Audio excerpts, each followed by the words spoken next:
नमस्कार मित्रों, मैं हितेश शाह, विदेश एजुकेशन एंड रिसर्च फाउंडेशन की ओर से आपका हार्दिक स्वागत करता हूं। मेरा परिचय, मैं परफॉर्मिंग आर्ट्स और कल्चर एक्टिविटी में पिछले 30 साल से ट्रेनिंग और वर्कशॉप के क्षेत्र से जुड़ा हुआ हूं। आज के हमारे वेबिनार का विषय है कैरियर गाइडेंस। आज के हमारे वक्ता निदेश एजुकेशन से श्री तुषार कालेकर जी, अग्रणी शिक्षणविद Shri Kiresh bhai Pandya sir, doctor Bharti Dave madam, Shrimati Hetal Pithadiya madam है। आज के हमारी इस वेबिनार का कवरेज वॉइस ऑफ वडोदरा ने किया है। सबसे पहले मैं तुषार जी को आमंत्रित करता हूं, वह हमें निदेश एजुकेशन एंड रिसर्च फाउंडेशन की गतिविधियों के बारे में अधिक जानकारी देंगे। तो आइए तुषार जी, अनम्यूट बटन दबा के आप अपनी स्पीच शुरू कर सकते हैं। Tushar ji. Thank you, Hitesh sir. Thank you very much, and welcome to all eminent educationist speakers. सभी शिक्षणविदों का और दर्शकों का मैं हार्दिक स्वागत करता हूं। आज का ये हमारा वेबिनार जूम पे तो हो ही रहा है, लेकिन साथ साथ में फेसबुक लाइव पर भी ये अभी लाइव टेलीकास्ट हो रहा है। सो निर्देश के बारे में मैं आपसे कुछ एक पीपीटी शेयर करूंगा, जिसमें हम लोग देखेंगे कि निर्देश एजुकेशनल एंड रिसर्च फाउंडेशन, जिसे हम प्यार से NERF कहते हैं। सो ये कब शुरू हुआ, कैसे, तो NERF निर्देश एजुकेशनल एंड रिसर्च फाउंडेशन आज से करीब करीब 21 साल पहले हमने शुरू किया। हमारे ट्रस्ट के जो ट्रस्टी है, ये सेंटर में जो आपको फोटो दिख रही है, he is our founder Shirish भाई दीवान जी।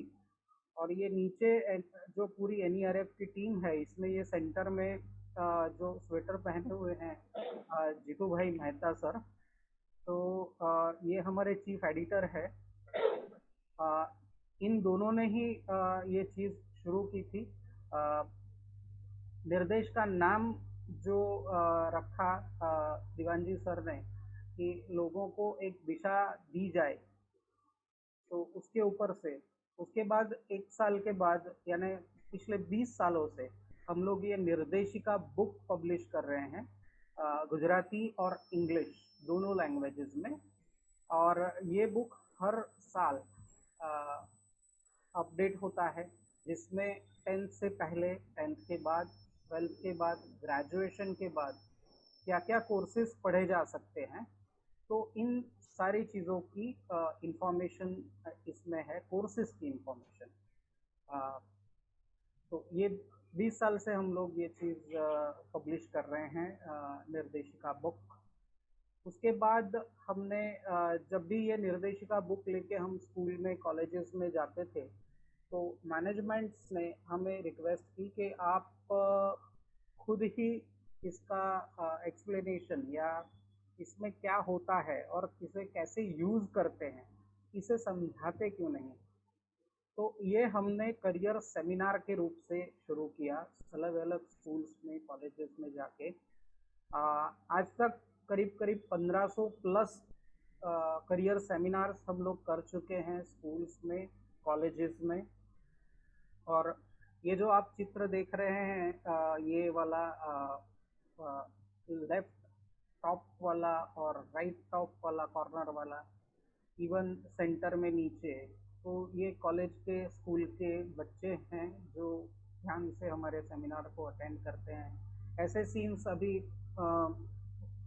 हम लोग सब लोग होप कर रहे हैं कि सितंबर अक्टूबर के बाद धीरे धीरे स्कूल कॉलेजेस शुरू होंगे, तो फिर हम लोग उसके बाद 2-3 महीने में ये चीज़ें एक्टिविटीज़ फिर शुरू कर सकेंगे।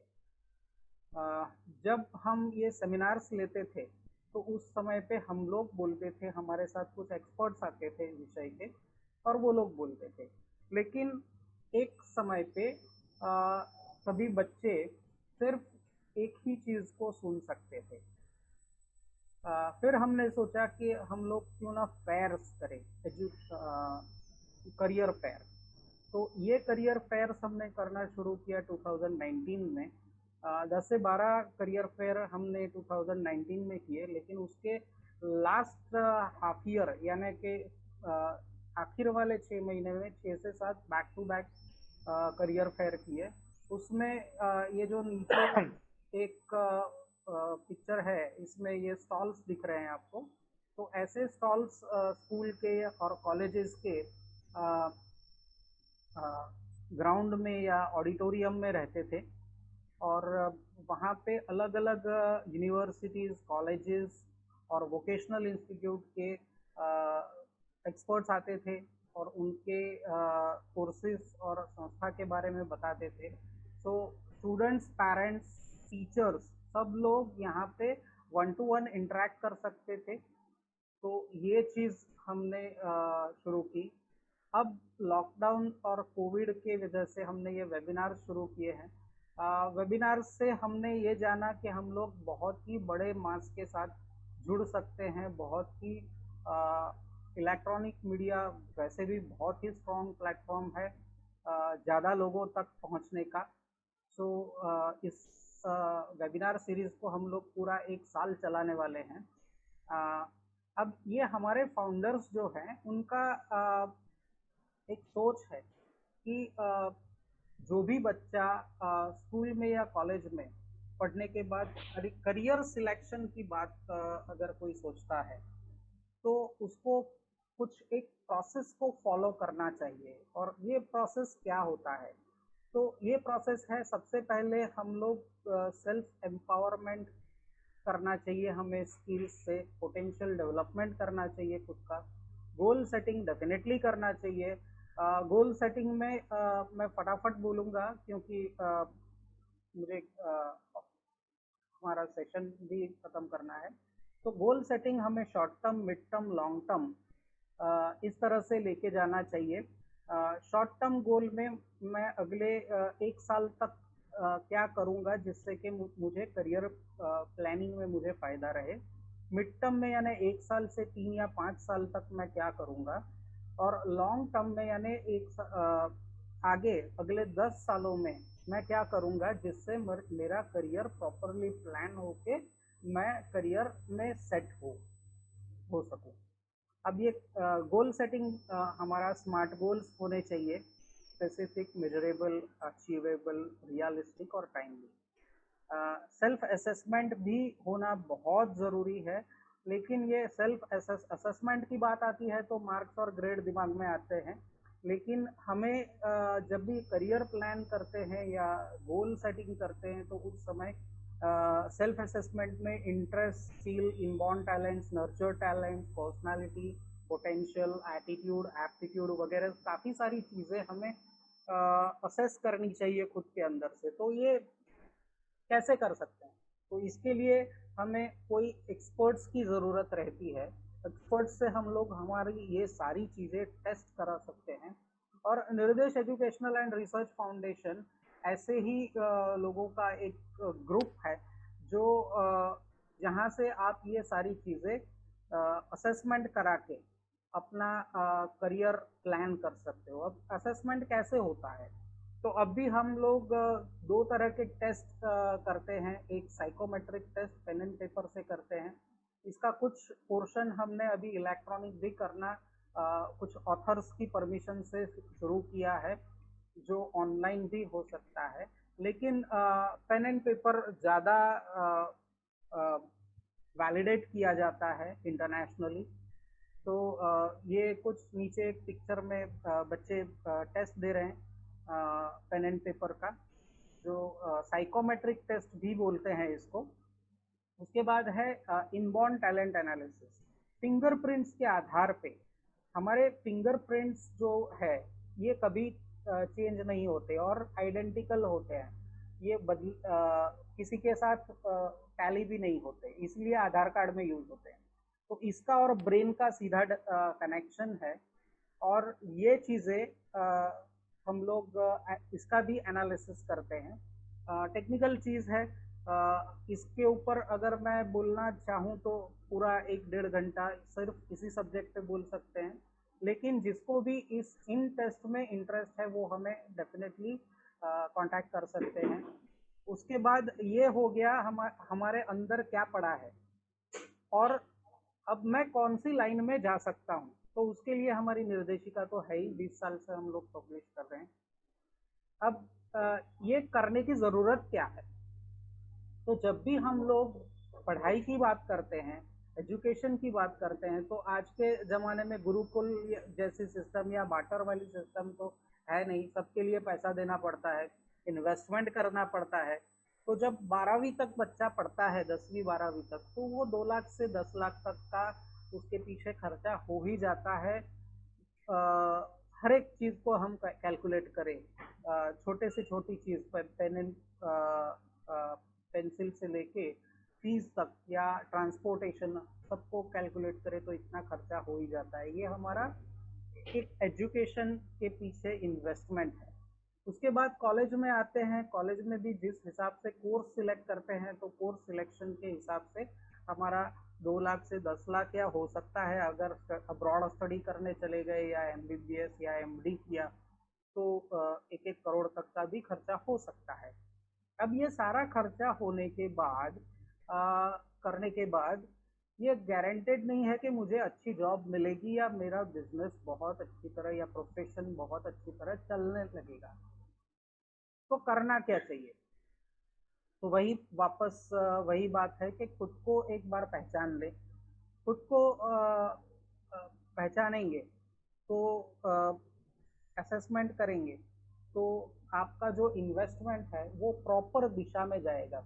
आपको ये नहीं लगता कि ये छोटे से असेसमेंट के लिए अगर 2000 से 10,000 तक का अगर मुझे ये बड़ा इन्वेस्टमेंट बचाने के लिए या उसको सही दिशा में जा रहा है या नहीं वो चेक करने के लिए अगर मैं ये खरीदूं, ये जैसे कि एक स्टीमर है, स्टीमर दरिया में किस दिशा में जा रहा है, तो स्टीमर की कीमत बहुत बड़ी है, लेकिन उसको सही दिशा क्या चीज देती है? छोटा सा कंपास। ठीक है, होका यंत्र गुजराती में बोलते हैं उसको। तो ये छोटा सा कंपास जो है उसमें अगर आपने इन्वेस्टमेंट किया है तो आपका जहाज सेफली जहां पे लैंड करना है आपको वहीं पे आप पहुंच सकते हो। तो इसलिए ये प्रोसेसेस जरूरी है। अच्छा, पैसे की बात है तो हम लोग करियर प्लानिंग की बात कर रहे हैं तो पैसा हर एक के पास नहीं होता है, तो कहाँ से आएगा? तो स्कॉलरशिप्स होती है, गवर्नमेंट स्कॉलरशिप, कम्युनिटी यानी समाज भी स्कॉलरशिप देते हैं।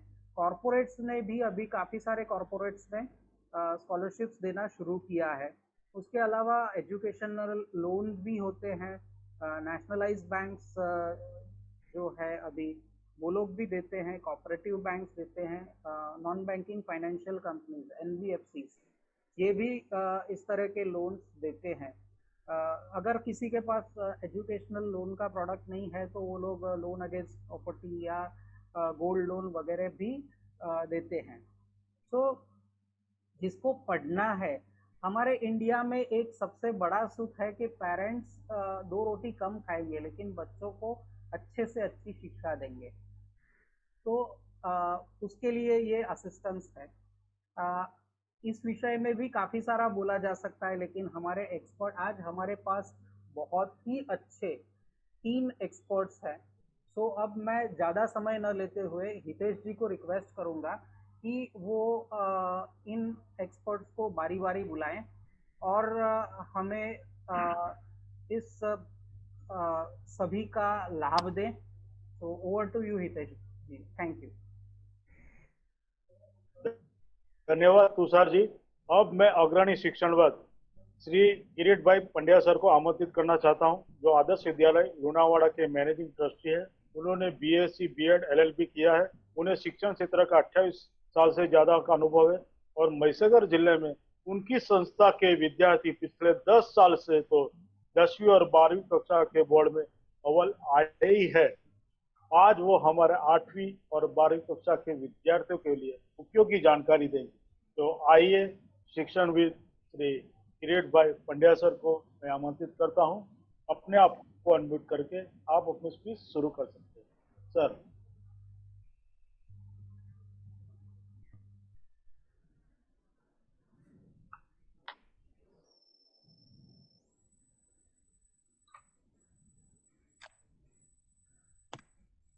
Thank you Hiteshji. બધાને નમસ્કાર. નિર્દેશ એજ્યુકેશન એન્ડ રિસર્ચ ફાઉન્ડેશન સાથે લગભગ અમે છેલ્લા 10 વર્ષથી સંકળાયેલા છીએ અને આ સંસ્થા sir Hindi please possible if possible अगर पॉसिबल एएमसी नहीं आवे but okay fine no problem यदि हो सके तो मैं ट्राई करता हूँ. हाँ थोड़ा थोड़ा तड़का लगा दीजिए बीच में हिंदी का.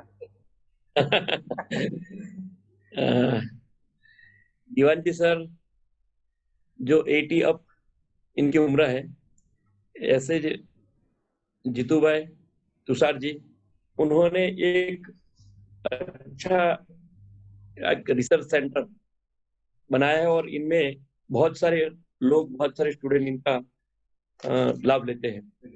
निदेशिका इतना अच्छा पुस्तक है, बुक्स है जो पेरेंट्स और स्टूडेंट इनका इस्तेमाल करे तो टोटली गाइडलाइन, कौन सी स्ट्रीम में जाना, कौन सी कॉलेज में जाना, कौन सी यूनिवर्सिटी में जाना, सब अंदर है.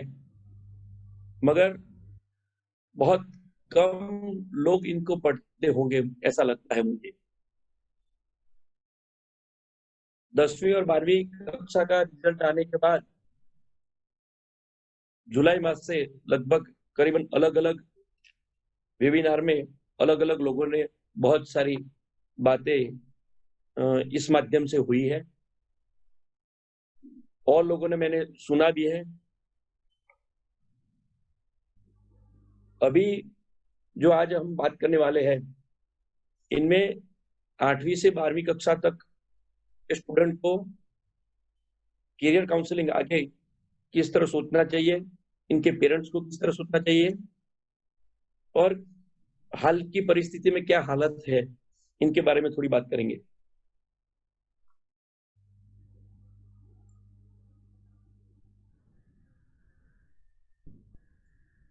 स्टूडेंट को जब पढ़ाया जाता है तो के पाठ्यक्रम में जो भाषाएं है, गुजराती है, हिंदी है, इंग्लिश है, तो वो पढ़ाने के टाइम में टीचर्स को इनके कवि, लेखक और मैथमेटिक्स और साइंस में जो भी साइंटिस्ट के जीवन कवन के बारे में विस्तार से पढ़ाया जाए तो स्टूडेंट की सोच बढ़ती है. यदि स्टूडेंट सोचने लगेगा पढ़ाई के दौरान तो आगे क्या करना है वो सोचेगा. गुजराती में ऐसा बोलते हैं कि विचारता कळवा એ સાચી કેળવણી છે. એટલે સાચી રીતે વિચારી શકે એ અવસ્થામાં વિદ્યાર્થીને 6ઠા ધોરણથી લઈને 10મા ધોરણ સુધીમાં એ પ્રકારે જો તૈયાર કરવામાં આવે, એ પ્રકારે શાળાઓ દ્વારા માહોલ બનાવવામાં આવે તો એનું સારું પરિણામ મળી શકે. ज्यादातर स्कूलों में जो एनसीईआरटी की बुक्स चलती है तो पढ़ाया जाता है, रट के स्टूडेंट एग्जाम में लिख देते हैं, कहाँ नाव चलती है, कहाँ जाना है कुछ मालूम नहीं होता है और आगे जाके मंजिल थी कहाँ, जाना था कहाँ, मगर तकदीर ले गई कहाँ, ऐसा माहौल होता है. तो ऐसा न हो इनके लिए पाठ्यक्रम के साथ अच्छी तरह से इनकी सोच बढ़ाई जानी चाहिए. इनमें जो शुरुआत की इनकी उम्र है में ज्यादातर बच्चे यदि ये ऐसी सोच बना लेते कि हमें इन लाइन में जाना है, इस दिशा में जाना है, तो इनके आगे भविष्य के लिए अच्छा रहता है.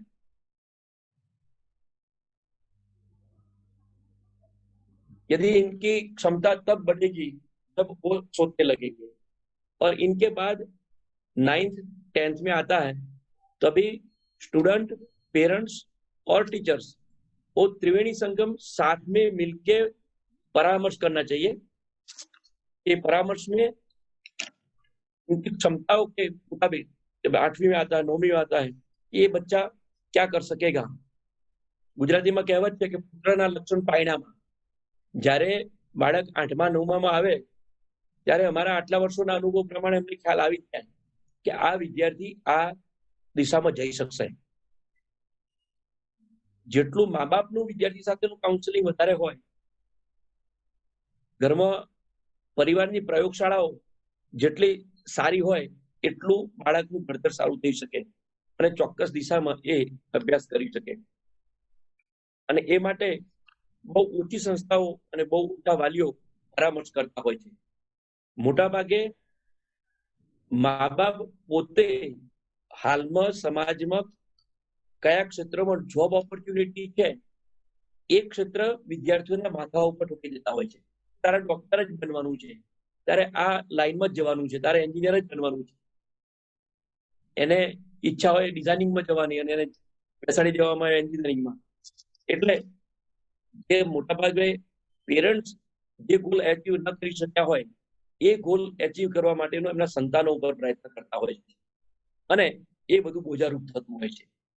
એટલે મારી દ્રષ્ટિએ કારકિર્દીના ઘડતરમાં મા બાપ, વિદ્યાર્થીઓ અને શિક્ષકો આ ત્રિવેણી સંગમનો સમન્વય કરીને ધોરણ 6 થી 10ના સમયગાળામાં પરામર્શ થાય તો 11-12માં એની ચોક્કસ લાઈન પકડી શકાય. આફ્ટર 12 સાયન્સ, આર્ટ્સ અને કોમર્સ પછીના પણ ઘણા બધા ક્ષેત્રો છે. થોડીક હટીને વાત કરું તો 50-60 વર્ષ પહેલા एक जमानो હતો जब देश आजाद हुआ वही टाइम पे उत्तम खेती, फार्मिंग दी बेस्ट, मध्यम व्यापार और कनिष्ठ नौकरी, नौकरी का क्रम लास्ट में था.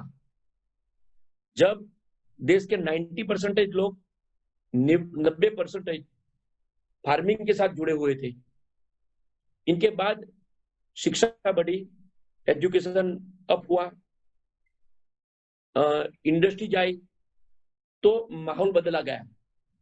हाल ही में ये उत्तम खेती, फार्मिंग उत्तम था जो इनकी वजह अब कोई भी सोसाइटी में जब पहले सर्विस को प्रिपेयर करते हैं, पहले जॉब अपॉर्चुनिटी, जॉब मिलती है तो जॉब ही करने का सोचते हैं. मगर 135 करोड़ देश का जनसंख्या का इस देश में कितने लोगों को व्हाइट कॉलर जॉब मिलेगी? Not more than 10 to 20%. मैं जानता हूं कि ये 10 से 20% से ज्यादा लोगों को नहीं मिल सकती. तो ये व्हाइट कॉलर जॉब नहीं मिलता है, मिले तो सही है. गवर्नमेंट जॉब, सनदी अधिकारी बने, आईपीएस, आईएएस और भी बहुत सारे गवर्नमेंट का सेक्टर है, तो इनमें यदि जा सकता है तो अच्छा है. मगर ज्यादातर लोग इनमें इनको जॉब मिला नहीं तो डिफ्रेस हो जाते हैं. अब क्या करना ऐसा सोचते हैं और हम बेरोजगार हैं, हमें कुछ मिलता नहीं ऐसा सोचते हैं.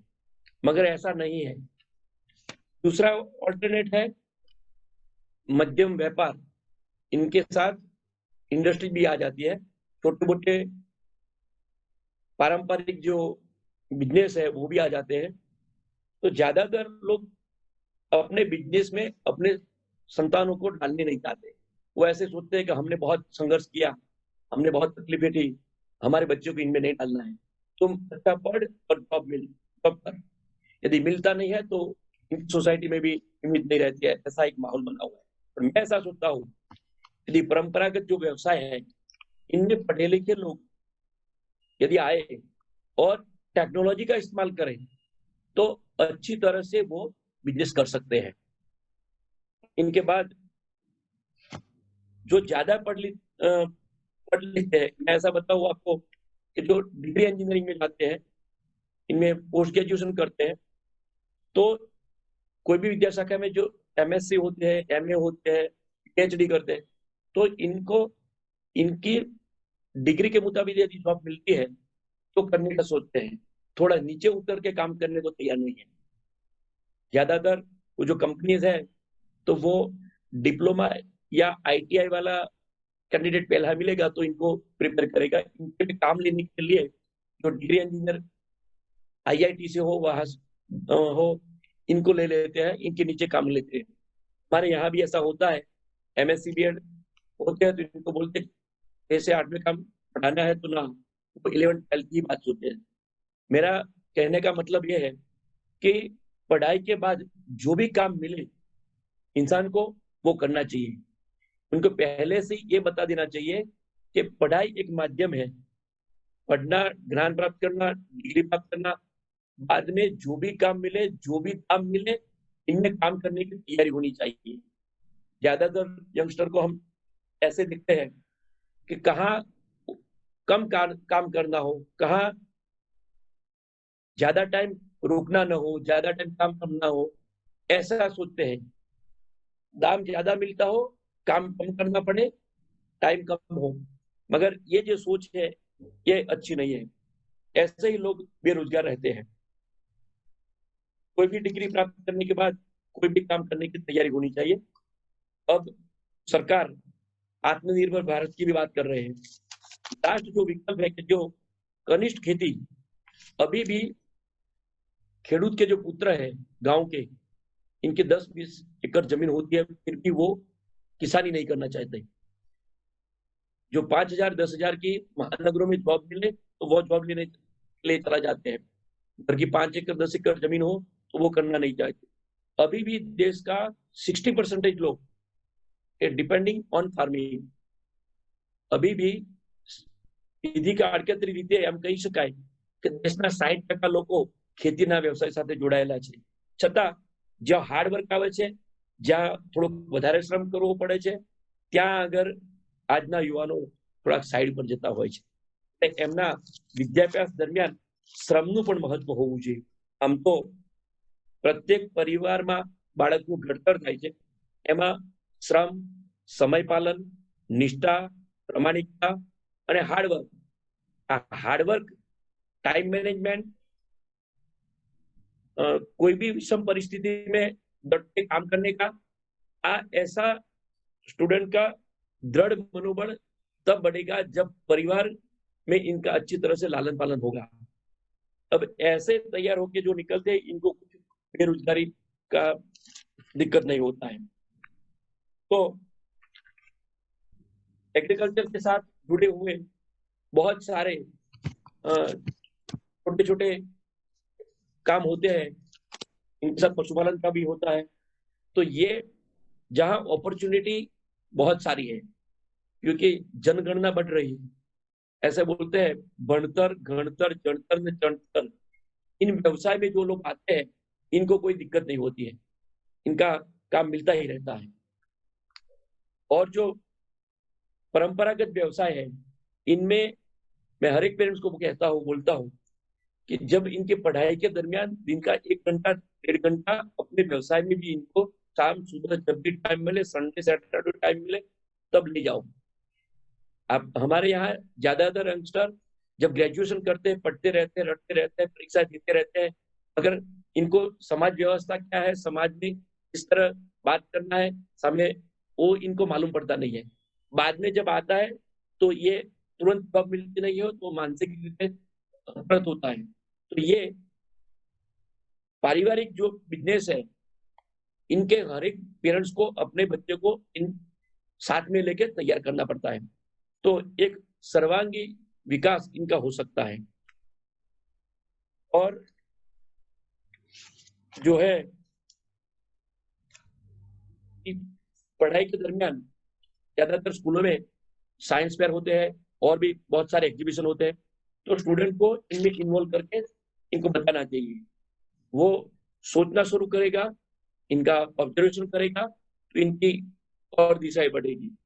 अभी भी हम लोग यदि हम साथ में खेती भी करते हैं तो साल में जहां भी कृषि मेला होता है, ज्यादातर गांधीनगर में महात्मा मंदिर में होता है, तो हम देखने के लिए जाते हैं।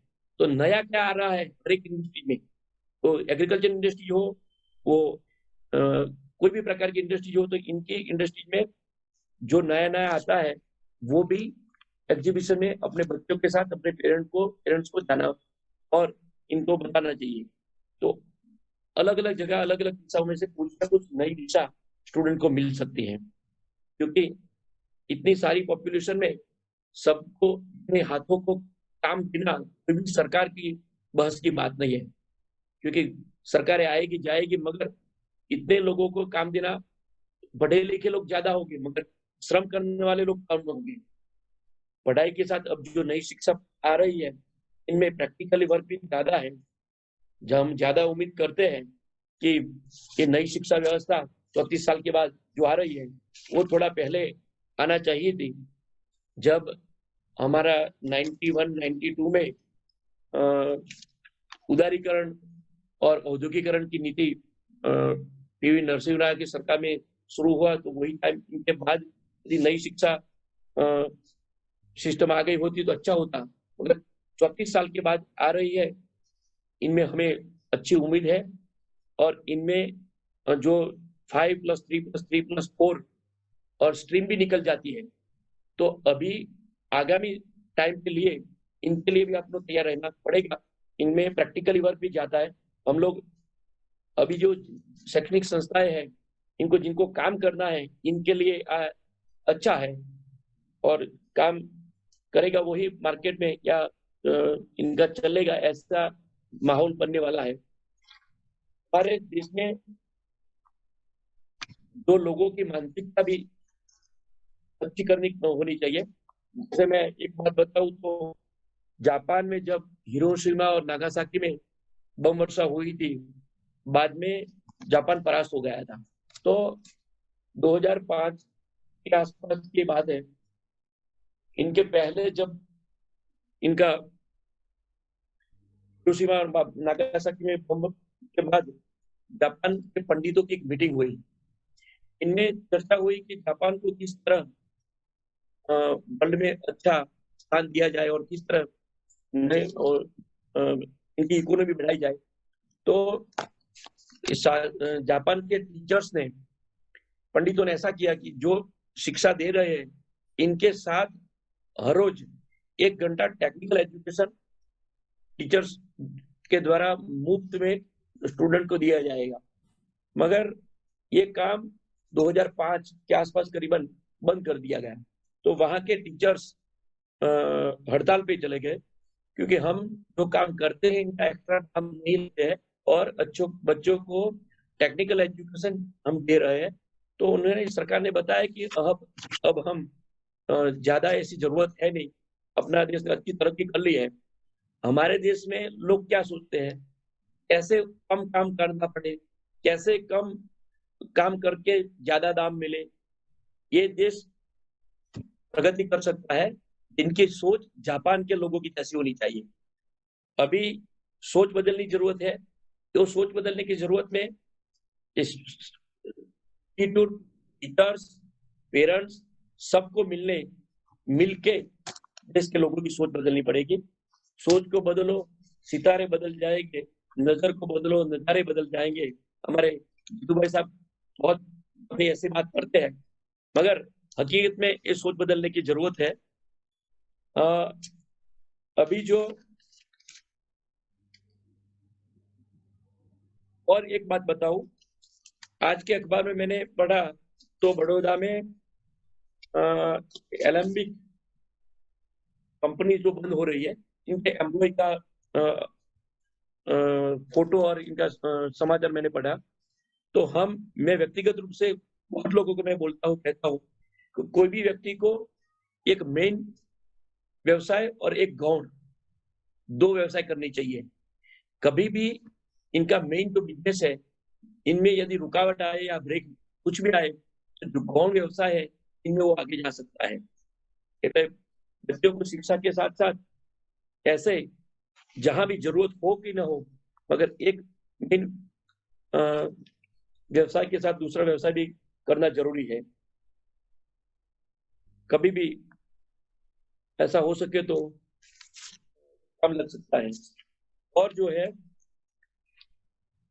महात्मा गांधी जी की संकल्पना का भारत तब बन सकता है जब विवेकानंद जी की संकल्पना का युवान ये देश में तैयार होगा, तब महात्मा गांधी जी की संकल्पना का इंडिया बन सकता है। मैं पेरेंट्स को, इनके बच्चों को कहता हूँ कि अब होश न ठंडा हो ना पावे, मंजिल तेरा पग चूमेगी, आज नहीं तो कल, काम करे जाओ, काम करे जाओ, आज नहीं तो कल सफलता मिलने वाली है। और लास्ट में ये वेबिनार में हमारे दीवान जी सर, जीतू भाई, तुषार भाई, सबने हमको सहभागी बनाया। मैं इनका शुक्रगुजार हूँ। और मुझे ऐसा लगता है कि दीवान जी साहब को और जीतू भाई को काम करते दिखते हैं तो ऐसा होता है कि हम भी लोग और 30-35 साल काम करेंगे, क्योंकि हम 50 के आसपास चल रहे हैं और ये 80 अप है, फिर भी इतना काम कर रहे हैं। तो इनको काम करते देखते हुए हमें भी जोश आ जाता है। थैंक यू नितेश भाई, थैंक यू तुषार भाई।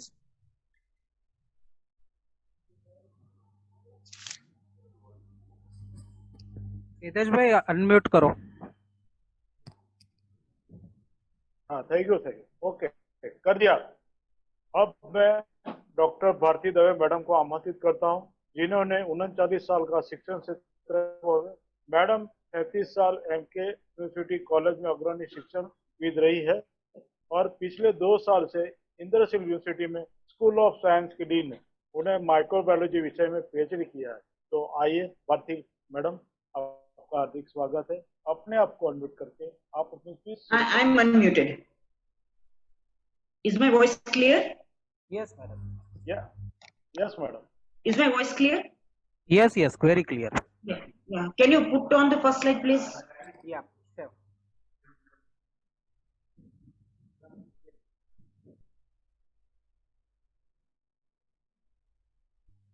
Here it is.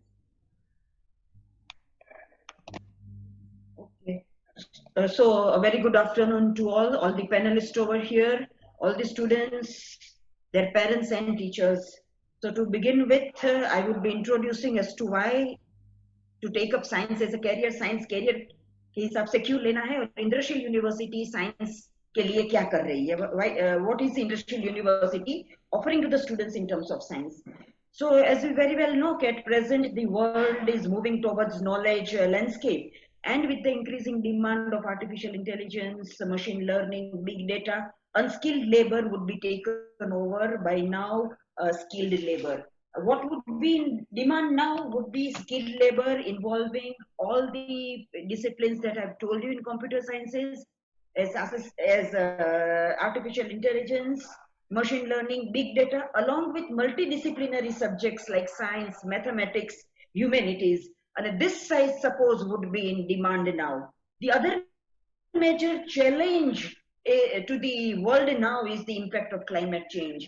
And with the shortage of all the national, you can say natural resources like water, energy, skilled labor in science, biology, specifically microbiology, physiology, botany, zoology would be in demand now. So in this particular case, taking this into consideration, ये सब ध्यान में लेते हुए इंद्रशील university provides the right atmosphere for this. And this is what is exactly said in the National Education Policy, which had been announced by our Honorable Prime Minister, and where he gave a lecture on this to all the Vice Chancellors of the university just yesterday.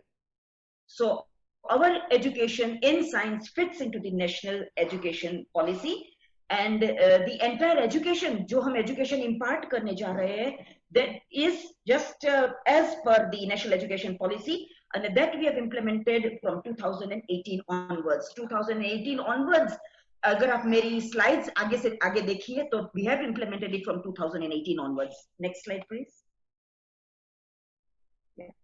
तो हमारी जो university है Indrashil university, it is an educational initiative of Cadila pharmaceuticals limited. आप सबने Cadila pharmaceuticals limited का नाम सुना होगा।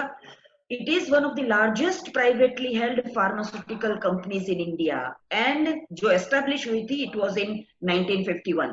और अभी आप देखिए तो it has its presence in 90 different countries around the world, and it has employees very close to 10,000। Next.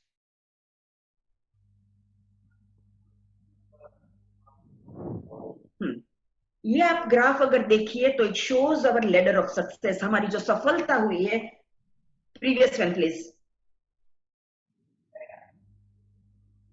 आगे आगे की वो ग्राफ वाली, या it shows our success, it is the story of a success. जैसे कि ग्राफ में पहला पॉइंट आपको दिख रहा है, Cadila pharmaceuticals was established in 1951, फिर 2016 में it was converted to Shri Saraswati foundation, and 2018 our university was established. It is the first life sciences university in the country.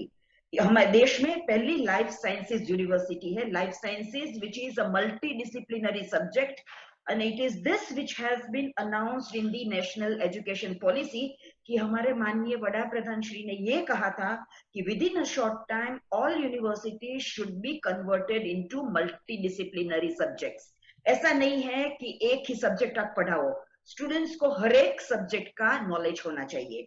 और उसी ही साल में 2018 नीति आयोग जो है गवर्नमेंट ऑफ इंडिया का, उन्होंने हमको सपोर्ट किया था with Atal incubation centre. Again this is an opportunity which you students need to avail. Atal incubation centre जो है वो किस चीज के लिए है? वो नीति आयोग का फ्लैगशिप प्रोग्राम है और उनका उद्देश्य यह है, उनका एम यह है कि यूथ जो हमारे कंट्री की है, हमारे कंट्री का जो यूथ है, उनको एनकरेज करे कि वो स्टार्टअप एस्टैब्लिश करे। And Atal incubation centre and our university would provide the young students of our country to turn them into entrepreneurship. जैसे हमारे बड़ा प्रधान श्री कहते हैं कि कॉलेज एजुकेशन के बाद बच्चों को they should not seek for jobs but they should give job to others. If you have any novel ideas, you can very well avail of this opportunity of Atal Incubation Center at our university. We would help you in establishing a startup with financial and with all the infrastructure facilities that you need.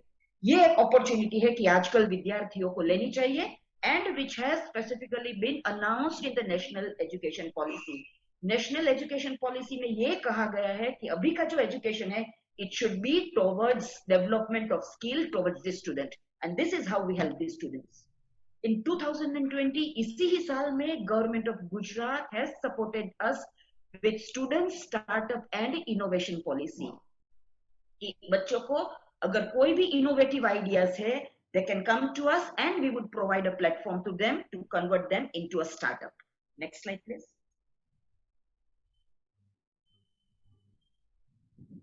Next slide.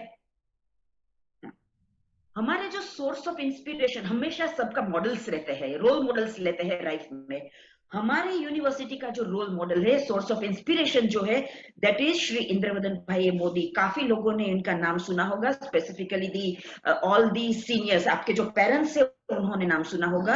He was the founder chairman of Cadila pharmaceuticals limited. Cadila pharmaceuticals उन्होंने ही establish की थी।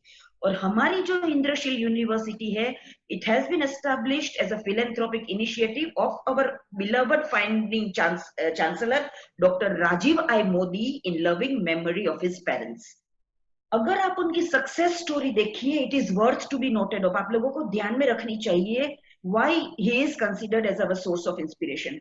Initially 1951 में जब उन्होंने ये start करी थी कैडिला फार्मास्यूटिकल्स, तो this was started in a small room in Hasot village of Bharuch district. एक रूम में स्टार्ट हुई थी। एंड इंद्रवदन भाई मोदी वो साइकिल में पूरे गांव में घूमते थे to market and sell his product. उनके जो वाइफ थे Shrimati Shilaben Modi, she was the first employ of Cadila pharmaceuticals limited.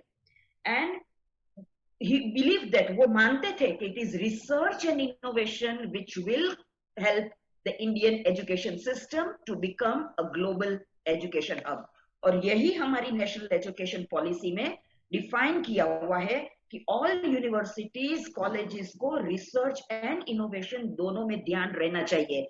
अभी ये समय गया है, चला गया है कि where you opt for medicine, you go for engineering और you go for any other courses.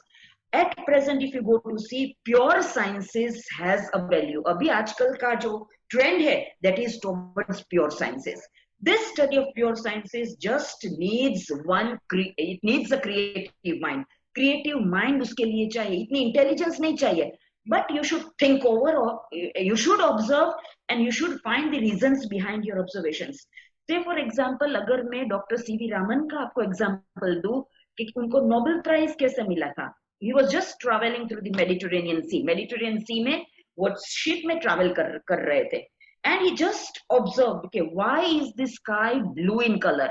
एक सिंपल ऑब्जर्वेशन के आकाश क्यों ब्लू कलर का है, उसी के बेस ऊपर he started studying and he started all the experiments.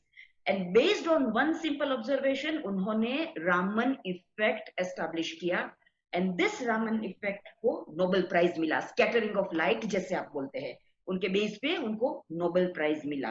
तो हमारी जो कैडिला फार्मास्यूटिकल्स है, जो श्री इंद्रवदन भाई ए मोदी ने क्रिएट करी थी, उनको बोलते थे उस समय मेडिसिन मैन ऑफ इंडिया.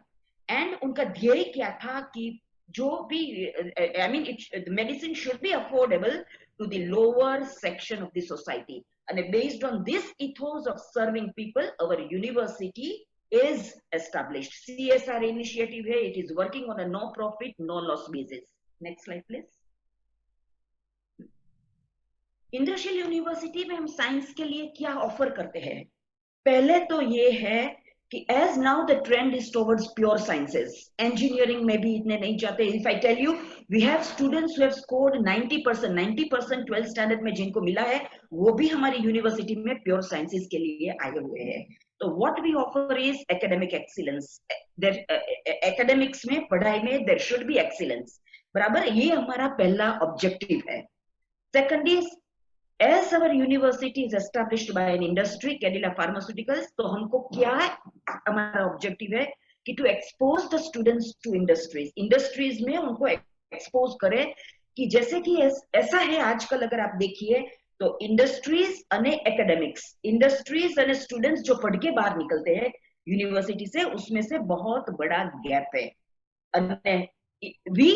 हमारा जो क्यूरिकुलम है इस तरह से हमने डिजाइन किया हुआ है, ये जो गैप है वो नैरो हो जाए. and immediately यहाँ से पढ़ के अगर if the students are out with either a BSc degree or an MSc degree, they readily get job in an industry. So our curriculum, our you can say degrees are totally job oriented. ये हम कैसे करते हैं? अगर student चाहे कि हमको BSc या MSc के बाद we want to go into industries, भविष्य में हमको हमारी इंडस्ट्रीज सेटअप करनी है, तो we give industrial internship to the students. एक MSc में 4 या 5 महीने की हम इंटर्नशिप देते हैं, BSc में भी हम 2 वीक्स की इंटर्नशिप देते हैं. क्यों ये देते हैं? so that the students become aware कि इंडस्ट्री में काम कैसे चलता है. और ये जो गैप है यूनिवर्सिटी और इंडस्ट्रीज के बीच में, ये गैप बिल्कुल नैरो हो जाए. The fourth specific criteria is, हम जो देखते हैं, it is overall well-rounded development of the student. कि जो आप कहे 360 development of the students. Activities पढ़ाई के मामले में, co-curricular पढ़ाई के related जो activities है उसमें, अन्य extra curricular activities है, sports है, सभी में we provide 360 development of the students. And then we have focused on, हमने जो focus किया है, that is global education standard. इसी को अगर मैं आपको कहूं कि दिस इज वेरी इंपॉर्टेंट, आप सबके लिए ये बहुत इंपॉर्टेंट है कि हमने 3 फॉरेन यूनिवर्सिटीज के साथ साइन अप किया हुआ है, MOU किया हुआ है. बराबर. One is sacred Heart university USA, the second is Tuskegee university USA, and the third is new castle university Australia. This specific program is available to the engineering students, and if they avail this degree programmes, they can avail 2 degrees. जैसे कि engineering में 3 साल आप इंद्रशील university में कर सकते हैं, 1 साल आप सेक्रेड हार्ट यूनिवर्सिटी USA में करते हैं. आपको जो इंजीनियरिंग की डिग्री मिलेगी, specifically computer science and engineering, आपको दोनों की तरफ से मिलेगी, इंद्रशील यूनिवर्सिटी की तरफ से एंड सेक्रेड हार्ट यूनिवर्सिटी की तरफ से भी मिलेगी. सो दिस टाइम, इस साल हमने ये प्रोग्राम लॉन्च किया हुआ है, और इस प्रोग्राम को हमको काफी सफलता मिली है. Number of students have joined for this dual degree programme. Next slide please.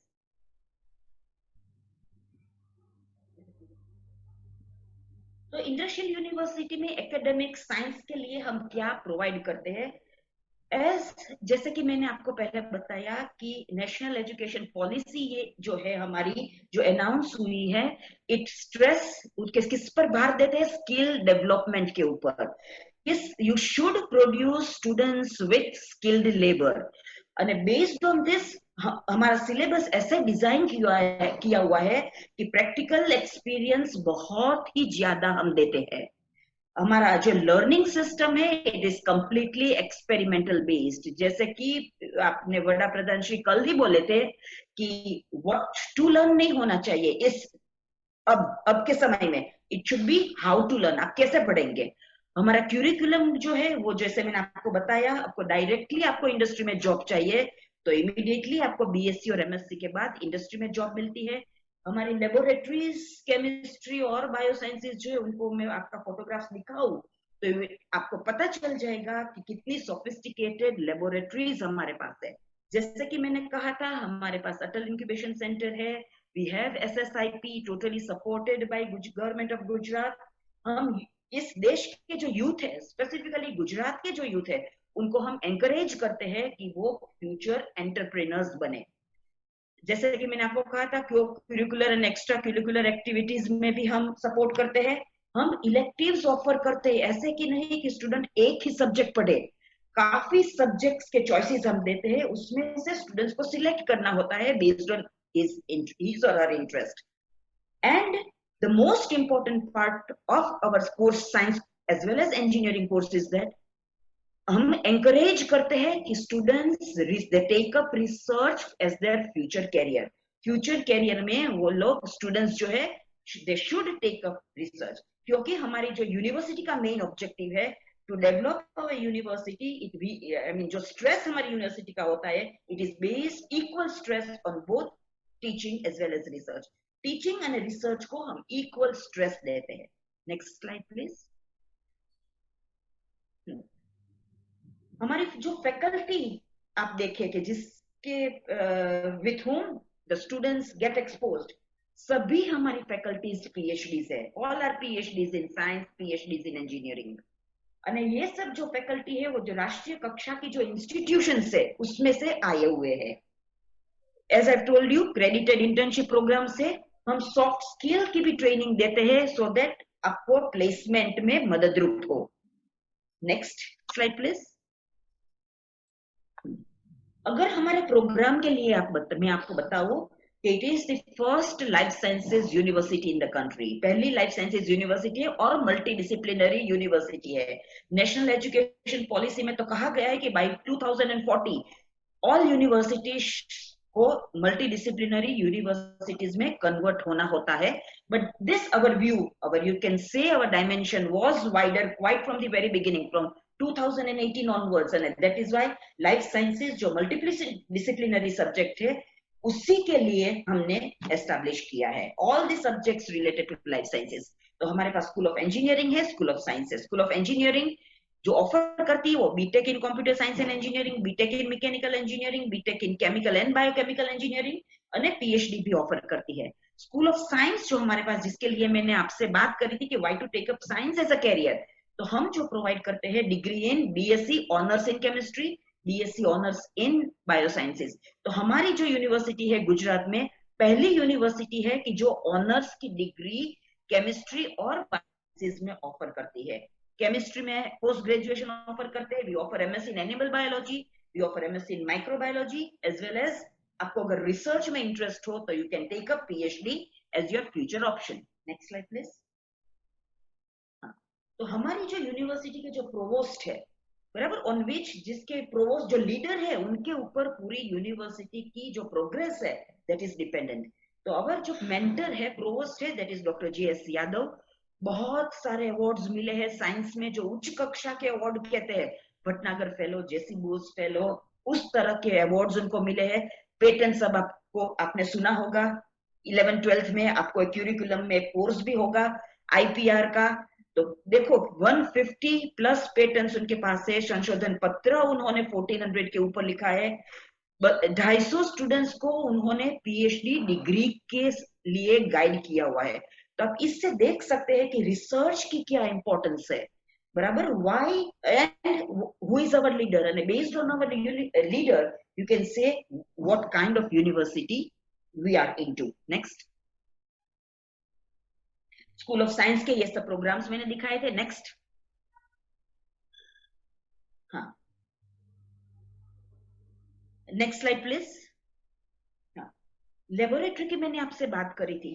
आप हमारी केमिस्ट्री की लेबोरेटरी देखें. It is one of the best laboratory that the university in Gujarat has. Universities, आप गवर्नमेंट यूनिवर्सिटीज में भी देखिए, इस तरफ की सोफिस्टिकेटेड लेबोरेटरीज आपको कहीं पे भी नहीं मिलेगी. This is our main plus point.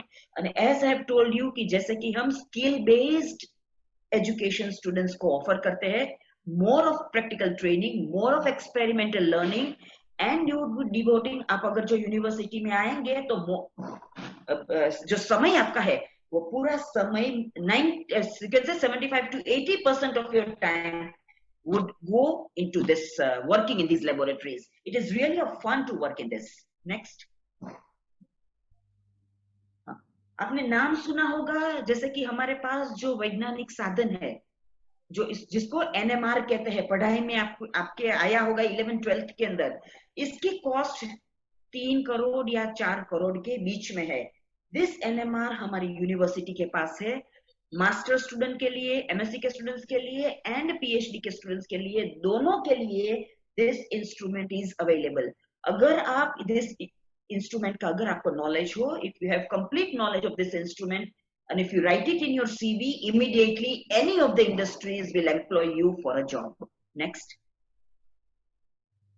ये सब इंस्ट्रूमेंट्स आपने देखा होगा, लाखों में आते हैं. HPLC है, TLC है, FTI है, स्पेक्ट्रोस्कोपी है. Next slide please. GC है हमारे पास, मफल फर्नेस है, हॉट एयर ओवन है. नेक्स्ट. हमारी बायोसाइंसेस की भी लेबोरेटरी अगर आप देखिए तो वो भी बिल्कुल it is completely well equipped. Microbiology laboratory है, सेल बायोलॉजी लेबोरेटरी है, जनरल इंस्ट्रूमेंटेशन लेबोरेटरी है. Next slide please. ये सभी इंस्ट्रूमेंट्स जो आपको मॉलिक्यूलर बायोलॉजी में का इफ दे आर रिक्वायर्ड, आपने DNA RNA का नाम सुना होगा, उसी के बेस पे आप अगर एक्सपेरिमेंट करें तो ये सब इंस्ट्रूमेंट्स हमारे पास अवेलेबल है. माइक्रोबायोलॉजी के है, बायोटेक्नोलॉजी के है, बायोकेमिस्ट्री के है. Next slide please.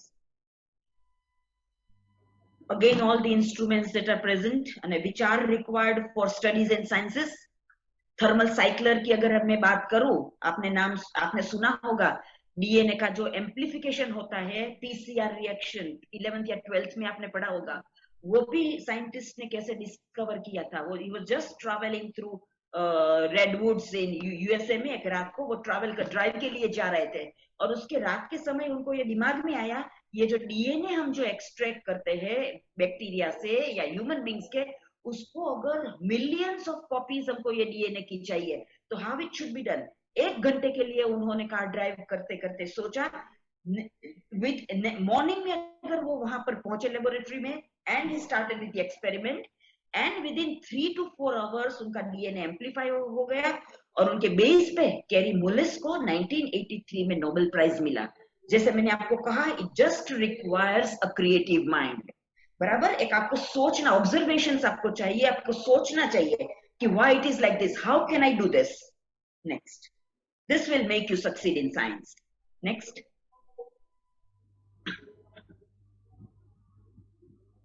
नेक्स्ट. हाँ, नेक्स्ट प्लीज. इंजीनियरिंग के भी कोर्सेज मैंने आपको कहे. पहले मैंने आपको कहा था the demand now, previous please, the demand now is towards artificial intelligence, machine learning. और इंजीनियरिंग के कोर्स में भी ये सब माइक्रो स्पेशलाइजेशन हमारी यूनिवर्सिटी करती है. आप देखिए, artificial intelligence, internet of things, data science etcetera. Next.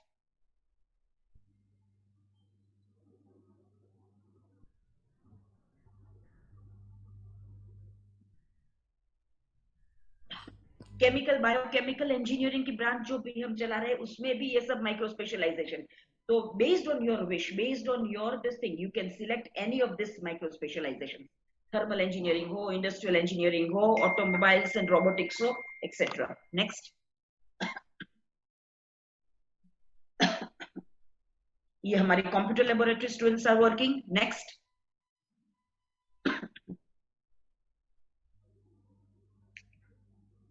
This is our chemical and mechanical laboratory. Next. Industrial internship, as I have told you, जैसे मैंने आपको कहा था, we offer industrial internship. बराबर. विद्यार्थियों को, स्टूडेंट्स को, अगर वो बीएससी में हो या बीटेक में हो, उसको 4 या 5 वीक्स की इंजीनियरिंग को ज्यादा देते हैं, 3 to 4 months. साइंस के बीएससी स्टूडेंट्स को we give for 2 weeks, और एमएससी को हम इंडस्ट्रियल इंटर्नशिप देते हैं for 4 to 5 months. तो this shows all the industrial exposure as well as industrial visits. महीने में एक बार हम इंडस्ट्रियल विजिट कराते ही है. नेक्स्ट. जैसे कि मैंने आपको कहा था, एमओयू हमने साइन किया हुआ 3 foreign universities. Next slide please. This is important. आप साइंस की डिग्री लेके बाहर निकलिए, आप इंजीनियरिंग की डिग्री लेके बाहर निकलिए. These are all the various companies that we are in association with. Cadila pharmaceuticals तो हमारी ही है, घर की. We are associated with Datawise, Websys, CPL Biologicals, IRM Energy, Ratnamani, and National Chemical Laboratory, Karnavati Engineering, Entrepreneurship Development Institute of India. सभी के साथ we are associated, और सभी जगह हम इंटर्नशिप के लिए बच्चों को भेजते हैं. Next slide. जैसे कि मैंने आपको बताया, 3 फॉरेन यूनिवर्सिटीज के साथ हमने एमओयू साइन किया हुआ है. स्पेसिफिकली कौन से सब्जेक्ट में? Computer science and engineering. जैसे कि बच्चे 3 साल इंद्रशील यूनिवर्सिटी में करें, 1 साल फॉरेन यूनिवर्सिटी में करें, तो आपको जो डिग्री मिलेगी that would be from both Sacred Heart University as well as Indrashil university. इस सिस्टम को कहते हैं 3+1 सिस्टम. Next slide please. तो अगर आपको यूएसए में स्टडी करना हो तो I can really say that our university would offer you the best option of a dual degree program, specifically in computer science and engineering, BTech in computer science and engineering. Next slide.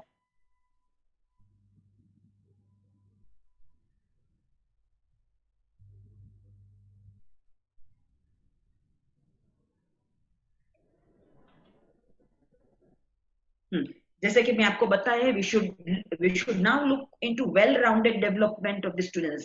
तो ये सब extra curricular activities की बच्चों की overall development के लिए हम कराते हैं. Next.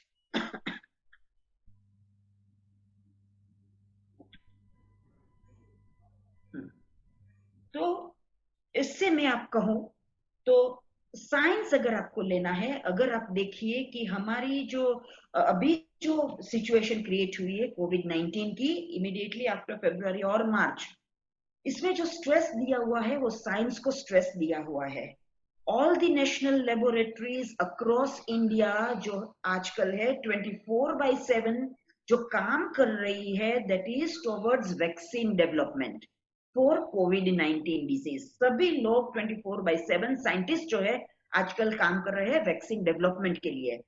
And it is very much in demand now. और ये आप कब कर सकते हैं? If you have a science degree, जो अगर आपको इंक्लिनेशन रिसर्च की तरफ है, and this inclination towards research should usually come from the youngsters. आप जैसे बच्चों के साथ ये सब होना चाहिए. क्यूरियोसिटी होना चाहिए कि what should I do, मैं क्या करूं तो ये वैक्सीन डेवलप होगी. What should be the various steps that should I take? अगर अलग अलग एक एक्सपेरिमेंट्स हम कैसे कर सकते हैं.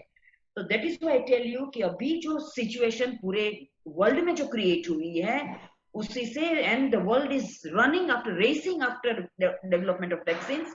कोई भी कंट्री हो, रशिया हो, यूएस हो, ऑक्सफोर्ड हो, यूके हो या इंडिया हो, तो दिस वैक्सीन कब डेवलप होगा? The responsibility lies on you youngsters. आप सभी बच्चों के पास है. आप साइंस लीजिए, रिसर्च में इंटरेस्ट डेवलप कर लीजिए, एंड देन मूव टुवर्ड्स अभी जो प्रॉब्लम्स है हमारे सामने उसी के तरफ आप काम कर लीजिए. And usually it is you youngsters that would have to do all this. Responsibility ये जो नेशन की है वो आप यंगस्टर्स के ऊपर है. तो वो अल्टीमेटली आपको क्या कहना कि आप कोई भी इंस्टीट्यूट देखिए, to study science, to study engineering, आपको 4 क्राइटेरिया ध्यान में रखना होता है. वो 4 क्राइटेरिया क्या है? एक तो जो इंस्टीट्यूट में आप सिलेक्ट करते हो, इट शुड बी उसकी मैनेजमेंट जो है It should be strong and it should be a well-to-do management. दूसरा, it should have a very good faculty. बराबर, as you can say, exemplary faculty. कि जो faculty वो सब रिसर्च करके फॉरेन कंट्रीज में रिसर्च करके आई है, ऐसी फैकल्टी हमारे पास है। यूनिवर्सिटी में जो है रिसर्च लेबोरेटरी, एमएससी लेबोरेटरीज कैसी है, हमारे पास 7 एमएससी लेबोरेटरीज है, हमारे पास 8 रिसर्च लेबोरेटरी है। तो रिसर्च लेबोरेटरीज कैसी सोफिस्टिकेटेड है, इंस्ट्रूमेंट्स कैसे है, वैज्ञानिक साधनों कैसे है, वो भी आपको देना होता है। यूनिवर्सिटी आपको प्लेसमेंट में क्या ऑफर करती है, इमीडिएटली आप पढ़ के बाहर निकलो तो आपको अगर जॉब देती है कि नहीं, कैसी कंपनीज में जॉब देती है, वो 4 क्राइटेरिया आपको ध्यान में रखना होता है। और हमारी जो यूनिवर्सिटी है, इंद्रशील यूनिवर्सिटी, ये चारों क्राइटेरिया जो मैंने आपको कहा है वो फुलफिल करती है। बिल्कुल, if you go to see fees structure जो है बिल्कुल हमारा नॉमिनल है। It is as per the fees taken by other government universities. अलग अलग गवर्नमेंट यूनिवर्सिटीज में जो फी लेते हैं वही फीस हमारी यूनिवर्सिटी आपको ऑफर करती है। इसी के लिए अगर आपको ज्यादा जानकारी चाहिए तो हमारी वेबसाइट पे आप जा सकते हैं www.indrashiluniversity.edu.in। कोई भी अगर आपको क्वेरी हो तो आप ईमेल भी ड्रॉप कर सकते हैं admission@indrashiluniversity.edu.in। और अगर इसी फोन नंबर पे आप जो भी पर्सन हो उनको कांटेक्ट कर सकते हैं। Thank you very much.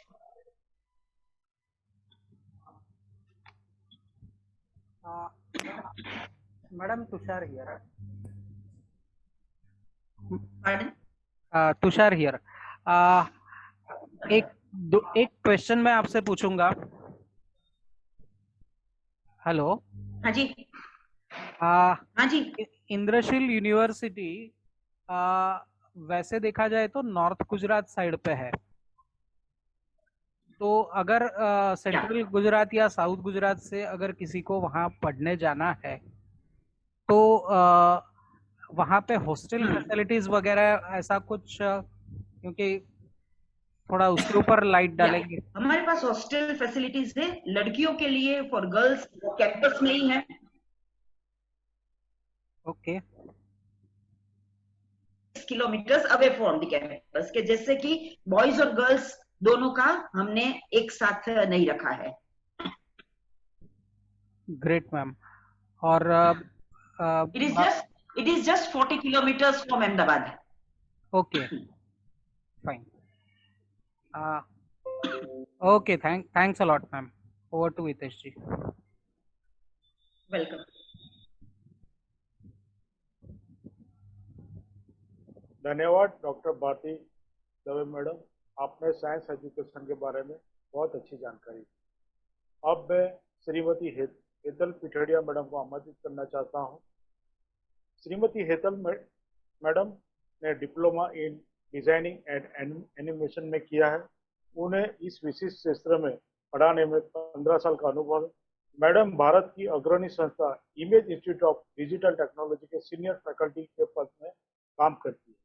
तो आइए श्रीमती हेतल पिठड़िया मैडम, आपका स्वागत है। अनम्यूट बटन दबा के आप अपनी स्पीच शुरू कर सकते हैं।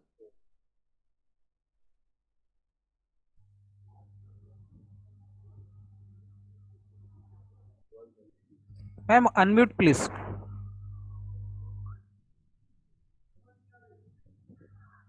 Ma'am unmute please. Hetal madam.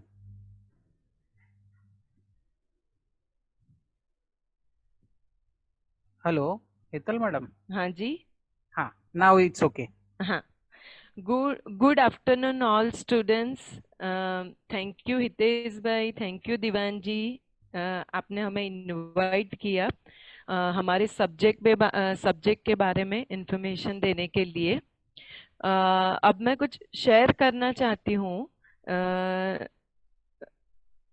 आज मैं आपको बताने वाली हूँ ग्राफिक्स और एनिमेशन के बारे में।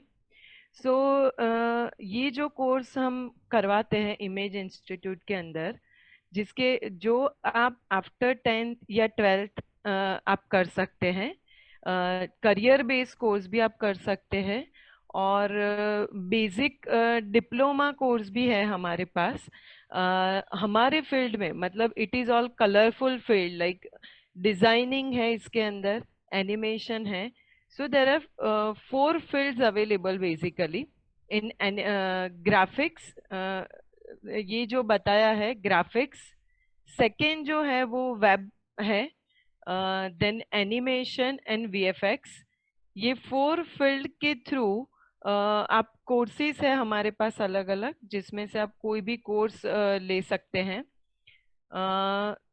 ये जो है ग्राफिक्स का मतलब इमेज इंस्टीट्यूट के अंदर हम जो करवाते हैं, this is field of IT.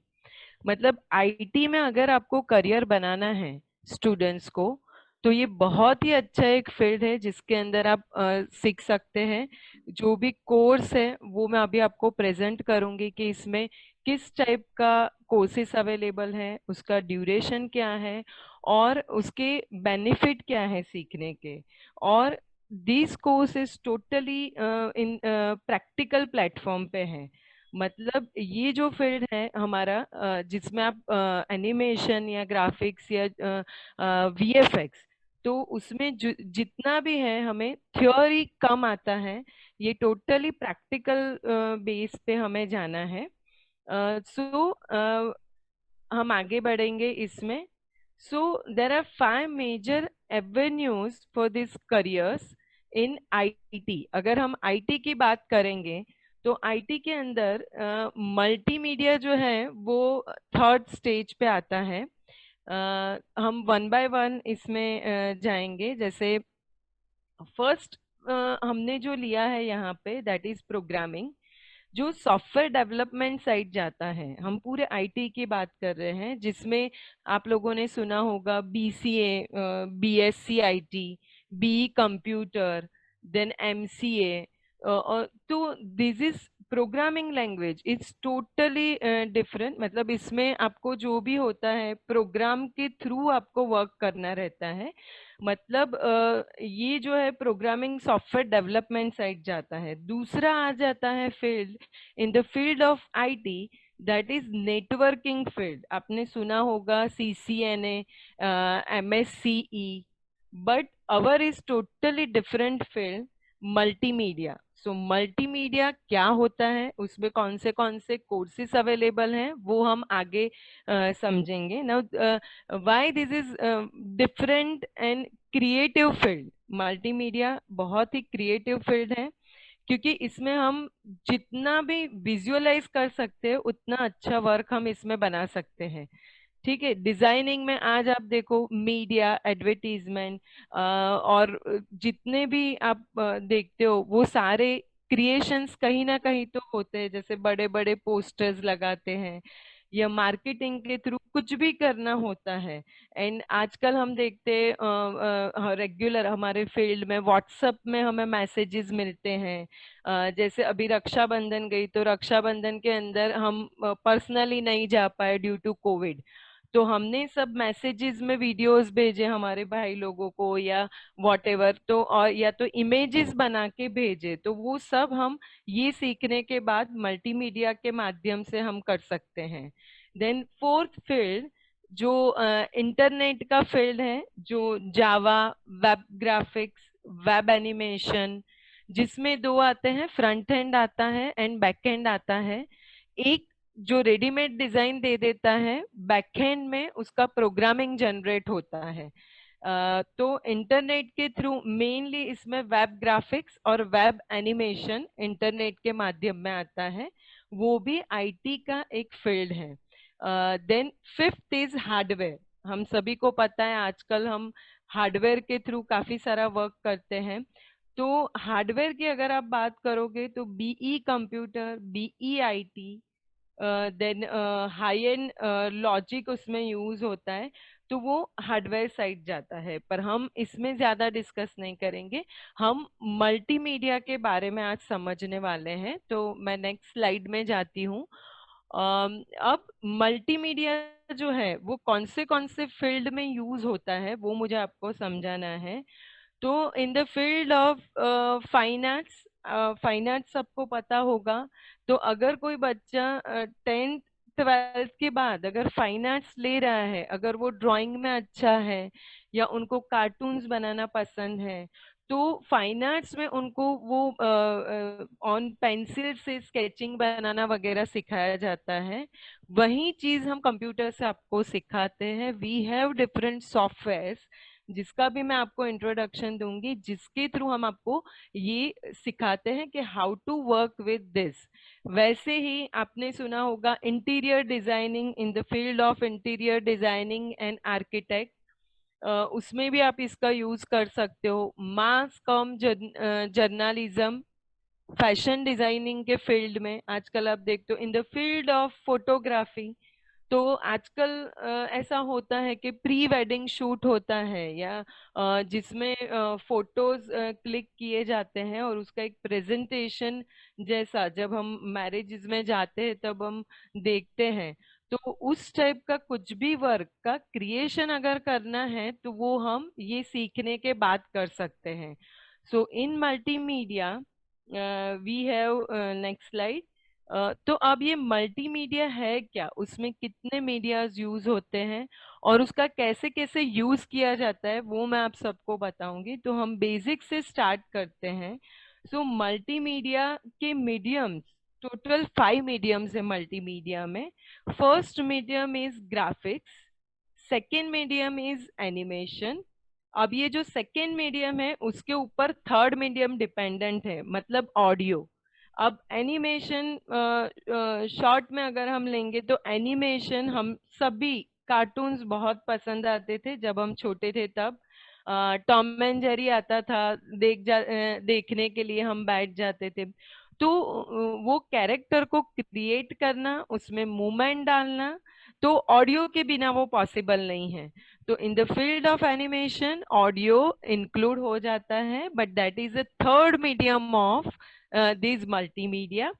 ठीक है, ये भी हम हमारे कोर्स में इंक्लूड करते हैं। देन वीडियो, आजकल वीडियो का बहुत ही यूज होता है। जैसे डिफरेंट वीडियोस को मर्ज करके कुछ वर्क करना है आपको, या वीडियोस को कट करके एडिट करके हमें कुछ करना है, so that is again part of multimedia. अगर हम लास्ट मीडियम की बात करें, that is our text medium, तो किसी भी ग्राफिक्स के अंदर या एनिमेशन के अंदर हम देखते हैं एक एडवर्टीजमेंट बनी है जो न्यूज़पेपर में आई है, तो उसके अंदर टेक्स्ट के बिना कुछ नहीं होता। मतलब टेक्स्ट एक ऐसा मीडियम है जो ये चारों के अंदर इंक्लूड हो जाता है। तो ऐसे हो के हमारा मल्टीमीडिया बनता है। और ये जो मल्टीमीडिया, मैंने सिर्फ आपको टॉपिक बताया, हम इमेज इंस्टीट्यूट के थ्रू आपको इसी 5 मीडियम के अलग अलग कोर्सेज हम आपको सिखाते हैं। We have different diploma courses and different short term courses, जिसके माध्यम से हम आपको डिफरेंट टाइप ऑफ कोर्सेज सिखाते हैं। तो अब मैं थोड़ा उसका इंट्रोडक्शन आपको दूंगी। जैसे मैंने आपको अभी बताया कि हम ग्राफिक्स के थ्रू आपको सिखाएंगे। So now 3 major topics for graphics. ये जो ग्राफिक्स होता है उसको सिंपल वर्ड्स में हम बोलेंगे तो designing of anything, that is may be advertisement designing, brochure designing. आजकल कोई भी कंपनी रहती है उसको अपना खुद का लोगो डिजाइनिंग करवाना रहता है, तो वो डिजाइनिंग का कुछ भी वर्क हम ग्राफिक्स के माध्यम से कर सकते हैं। अब हम ज्यादातर एवरीडे हम जब न्यूज़पेपर पढ़ते हैं तो उसके अंदर काफी सारे एडवर्टीजमेंट रहते हैं। तो वो एडवर्टीजमेंट के अंदर अगर आप ऑब्जर्व करोगे तो पिक्चर्स रहते हैं, टेक्स्ट रहता है, और क्रिएटिवली कुछ भी बैकग्राउंड, कलर, शेडिंग, वैसे डिजाइनिंग किया गया है। तो ये टोटली प्रैक्टिकल फील्ड है। मतलब यहाँ पे आप जो भी सोचोगे उस टाइप का डिजाइनिंग आप इसमें बना सकते हो। इसमें ये जो 3 मेजर सॉफ्टवेयर हैं, जिसमें Corel Draw very basic software for designing, then Adobe Illustrator करके एक सॉफ्टवेयर है जो भी डिजाइनिंग के लिए यूज होता है, and Adobe Photoshop is basically use for photo editing. अगर किसी को भी डिफरेंट फोटोज को लेकर मर्जिंग करके इफेक्ट्स डाल के वर्क करना है तो वो फोटोशॉप में पॉसिबल है। but that is part of graphics and graphic is first stage of multimedia. अगर कोई ऐसा चाहता है कि मुझे 10th के बाद या 12th के बाद या मेरे डिग्री के साथ में ये कोर्स करना है, तो ये कोर्स आप साइड बाय साइड भी कर सकते हो।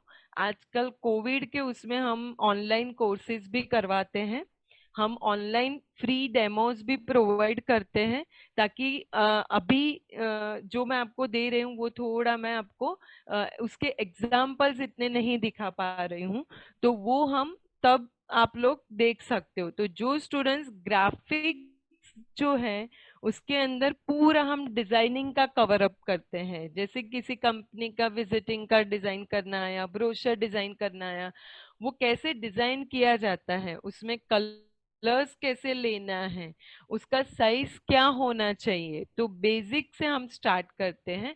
और ऐसा आप बोल सकते हो कि ये हमारा फर्स्ट स्टेप है। देन सेकेंड स्टेप हमारा जाता है फॉर एनिमेशन। ये जो करियर बेस्ड कोर्स होता है उसमें आपको स्टेप वाइज जाना रहता है। फर्स्ट स्टेप ग्राफिक्स का चढ़ा, फिर सेकेंड स्टेज पे आप जाओगे, that is our animation stage. Animation की हम बात करें तो सभी स्टूडेंट्स लेवल पे जो होंगे, अभी थिएटर्स बंद है पर हम लोग मूवीज देखने जाते हैं। सो जनरली हमारे पास हॉलीवुड के ज्यादा मूवीज आते हैं, पर अगर आपने देखा होगा स्पाइडरमैन के सारे सीरीज वो सब 3D एनिमेशन का पार्ट है। So there are two major avenues available in animation. जो पहला पार्ट है वो 2D एनिमेशन का है, जो 2 डायमेंशन में एनिमेशन बनाता है, मतलब आपने एक स्टोरी विजुअलाइज की है। अभी हमारे सबके पास एक चीज है, जैसे कोविड के बारे में हमने कुछ सोचा है, अब उसको हमें एज इन स्टोरी लेकर आना है, तो वो हमें ही ड्रॉ करना है और हमें ही उसको मूवमेंट देना है। So that is part of 2D animation, जिसको 2 डायमेंशन एनिमेशन बोला जाता है। पर ये सिर्फ टॉपिक है, उसके अंदर भी हम लोग डिफरेंट डिफरेंट सॉफ्टवेयर का यूज करके हम वर्क कर सकते हैं। तो ऐसे ही इसके अंदर ये जो लिखे है Adobe Flash, latest is Adobe Animate CC, Swiss, Toon Boom, और ऐसे ही कई सॉफ्टवेयर है जो हम एनिमेशन के थ्रू सिखाते हैं। वैसे ही 2D एनिमेशन के बाद आता है 3D एनिमेशन। हम लोग देखते हैं स्पाइडरमैन, या इन द फील्ड ऑफ आर्किटेक्चर, आप नया घर लेना चाहते हो, नए घर का पूरा इंटीरियर वगैरह आप चाहते हो कि आपको वो कंप्यूटर के थ्रू बनवाना है और फिर प्रैक्टिकल बनवाना है। So that is possible with 3D animation. तो काफी सारे बड़ौदा में भी है, काफी सारे आर्किटेक्ट है जो ऐसा मॉडल आपको प्रोवाइड करते हैं, दिखाते हैं, एंड देन वो आप प्रैक्टिकली वर्क स्टार्ट कर सकते हो। तो ये जो 3D एनिमेशन है वो 3 डायमेंशन एनिमेशन उसको बोला जाता है। और ये सेकेंड स्टेज का एडवांस पार्ट रहता है, जिसके अंदर डिफरेंट सॉफ्टवेयर यूज होते हैं, 3ds Studio Max, Character Studio, Mudbox and Maya, और भी काफी सारे प्लगइन्स यूज होते हैं इसके साथ, जो हमारा काम और भी अच्छी तरीके से करते हैं। बट हमारा ये जो फील्ड है ये टोटली प्रैक्टिकल बेस है, मतलब इसमें आपको सॉफ्टवेयर के थ्रू हम ट्रेनिंग देंगे। We have different training modules जिसके अंदर सेशंस रहते हैं। ईच एंड एवरी डे हम लोग 1.5 आवर का सेशन लेते हैं, and then will give you practical for in lab. जैसे अभी तो ये कोविड का है तो हम वो पूरा ऑनलाइन भेजते हैं, बट ये टोटली प्रैक्टिकल, मतलब इसमें आपको दिया जाता है कि आपको कैसे वर्क करना है, एंड देन आपको वर्क करना है। Then next is for audio. तो ऑडियो के अंदर आप हम लोग मूवीज देखते हैं, सीरियल्स देखते हैं वगैरह में, तो उसमें ऑडियो पहले स्टूडियोज में रिकॉर्डिंग किया जाता है।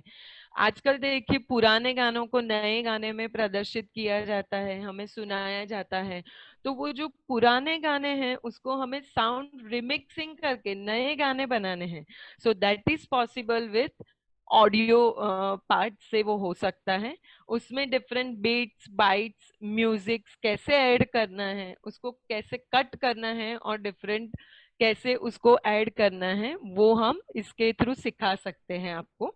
वो भी हमारे कोर्स का एक पार्ट है। Then will have video. तो वीडियो के अंदर वीडियो एडिटिंग एंड टाइटलिंग, हम लोग मूवीज देखते हैं तो मूवीज के अंदर टाइटलिंग यूज होता है। वो टाइटलिंग कैसे बनाना है, इवन आजकल हमारे घर में कोई भी पार्टी या फंक्शंस होता है तो उसके लिए हम पहले उसके जो भी हमारे फैमिली मेंबर्स के पिक्चर्स रहते हैं वगैरह उसको मिक्स करके एक पूरा वीडियो बनाते हैं। देन मूवी ट्रेलर्स आप देखते हो, कैसे पता चलेगा कि शकुंतला देवी बहुत ही अच्छा मूवी है जो ऑनलाइन उन्होंने प्राइम उस पे रिलीज किया है, तो वो हम ट्रेलर देखते हैं पहले। तो मूवी के ट्रेलर बनाना, इवन जितने भी सीरियल्स हम ऑनलाइन में देखते हैं वो सीरियल्स एक्चुअल टाइम में नहीं बनते, तो उसको कट करना है और उसको रखना है। So that is possible with video editing.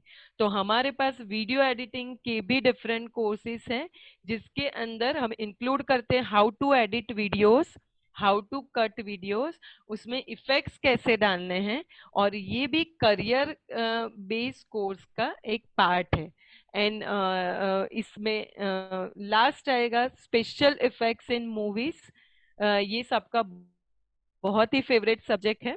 आजकल मूवीज में जो दिखाते हैं स्पेशल इफेक्ट्स, तो हमारे पास ज्यादातर ऐसे ही लोग आते हैं कि हमें तो स्पेशल इफेक्ट्स ही सीखना है सिर्फ। मतलब उसमें वो लोग डिफरेंट स्टूडियोज में वर्क करते हैं स्पेशल इफेक्ट के लिए, जो रियल लाइफ में पॉसिबल नहीं है। उसको हम मल्टीमीडिया की भाषा में बोलते हैं कंपोजिशंस एंड मैनिपुलेशंस। आप बैठे हो अभी घर पे और आपको बताना है कि हम बैठे ताजमहल के बाहर, तो वो हम स्पेशल इफेक्ट्स के थ्रू बता सकते हैं। आजकल जितने भी लेटेस्ट मूवी आते हैं उसके अंदर इसका बहुत ही ज्यादा यूज किया जाता है, जिसके लिए सॉफ्टवेयर यूज होते हैं after effects, final cut pro and many more software. ज्यादातर लोगों ने सुना होगा ग्रीन स्क्रीन करके एक होता है जिसमें इसका ज्यादा यूज किया जाता है। तो after effects one of the powerful software जिसके अंदर हम video editing and special effect का यूज कर सकते हैं।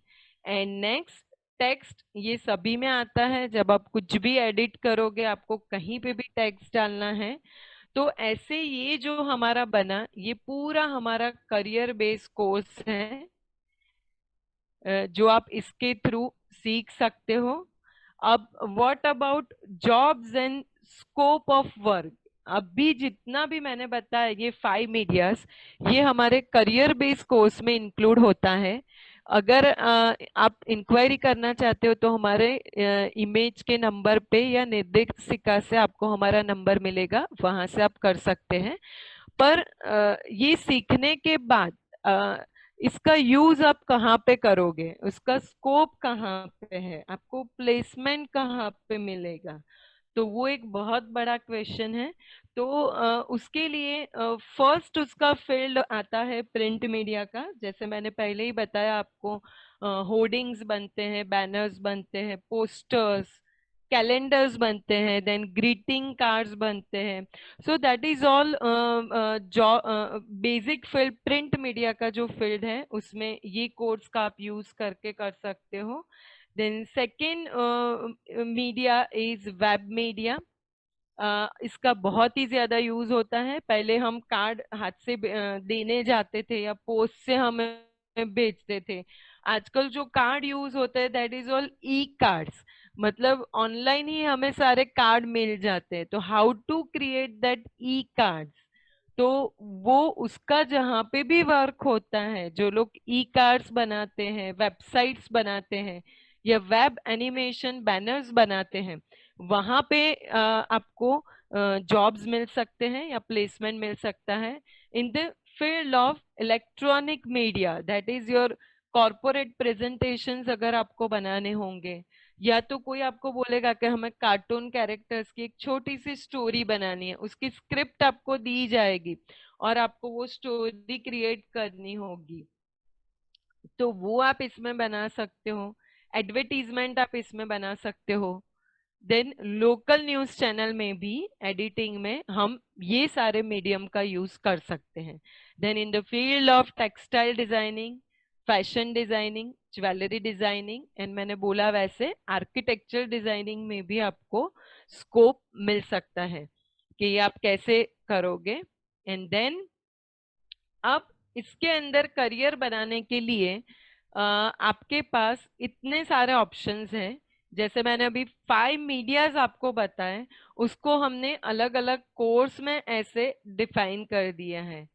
तो एज इन ग्राफिक डिजाइनर आपको स्कोप मिल सकता है, web designer, web developer, audio editor, video editor, ये सीखने के बाद का scope. Then 2D animator, then 3D modeller and VFX artist. ये जो करियर बेस्ड कोर्स है वो सीखने के बाद इसमें से कोई भी फील्ड में आपको स्कोप मिल सकता है। स्टेप वाइज जाना रहता है। ग्राफिक्स के जब आप जो भी स्टूडेंट्स अगर लेते हैं ग्राफिक्स आप सीखोगे तो आपको आइडिया आएगा कि आपको डिजाइनिंग में कितना स्कोप अभी आगे है। ये कोर्स टोटली प्रैक्टिकल प्लेटफॉर्म पे है। प्रैक्टिकल बहुत ही नेसेसरी है इसके लिए। अब ओवरऑल ये जो इंडस्ट्री है उसका ये ग्राफ बताया है यहाँ पे एक जो दिए है 2016 से लेके 2021 तक in the field of 3D animation और print media, TV, films, digital advertisement. और उसको यहाँ पे आप देख सकते हैं कि परसेंटेज में वो कैसे कैसे इंक्रीज हो रहा है, वो आपको दिया गया है। तो देन वाई इमेज। अब इमेज इंस्टीट्यूट के बारे में बताती हूँ मैं आपको। Image institute all over India में नेशनल ब्रांड इंस्टीट्यूट है। हमारा ये जो इंस्टीट्यूट है ये लोकल नहीं है, ऑल ओवर इंडिया में इसके सेंटर्स हैं। और हमारा इंस्टीट्यूट मुंबई बेस्ड इंस्टीट्यूट है and it's authorised training centre. और हमारी जो है रेगुलर बैचेस रहती हैं, उसमें रेगुलर टीचिंग आपको दिया जाता है। और कोर्स का जो टाइम ड्यूरेशन है वो भी हम टाइमली कोर्स को कंप्लीट करते हैं। अब ये जो टाइमली कोर्स कंप्लीशन है हम प्रोवाइड करते हैं। जैसे मैंने अभी थोड़ी देर पहले बोला कि will teach you through virtual training module. तो हमने एक मॉड्यूल बना के रखा है जिसके अंदर डेली के जो सेशंस रहते हैं वो डिफाइंड रहते हैं। जो भी आप कोर्स लोगे उसके according, and every day you will get different assignments. और जैसे जैसे आपका लेवल बढ़ता जाएगा आपको थीम दिया जाता है और थीम के अकॉर्डिंग आपको प्रोजेक्ट क्रिएट करना पड़ता है। Then will job internships and placement assistance, वो हमारी हेड ऑफिस से एंड इवन बड़ौदा सेंटर से भी प्रोवाइड होते हैं। बट हमारे फील्ड में आपको पोर्टफोलियो क्रिएट करना पड़ता है और वो पोर्टफोलियो लेकर आपको जाना पड़ता है because this is totally practical platform. और रीजनेबल फीस स्ट्रक्चर है, तो आप वो इंक्वायरी कर सकते हैं हमारे उसमें। देन ये एक छोटा सा वीडियो है जो मैं आपको प्रेजेंट करूंगी, हमारी journey of 21 years of image. और ये जो कोर्स है उसमें अभी कोविड का है तो हम लोग ऑनलाइन फ्री डेमो सेशंस भी प्रोवाइड करते हैं। तो जो भी स्टूडेंट्स इंटरेस्टेड है हमें इमेज के नंबर पे कांटेक्ट कीजिए और आप एटलीस्ट फ्री डेमो देखिए जिसके अंदर आपको ये जो मैंने टॉपिक सिर्फ अभी आपको बताया है तो उसमें वर्क कैसे करना है वो आपको डिटेल में जानने को मिल जाएगा कि how to work with this field, आप कर पाएंगे कि ये नहीं कर पाएंगे वो। So now I will present you this journey of.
Excuse me.